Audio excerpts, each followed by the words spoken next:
Hey guys, we have a Toshiba USB stick in for data recovery.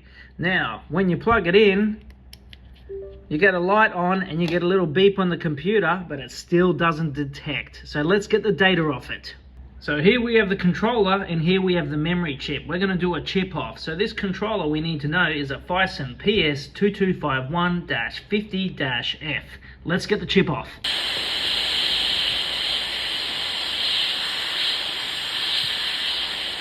And now we just use our chip reader to get all the files back. If you need data recovery from a Toshiba USB flash drive, visit zeroalpha.com.au for details.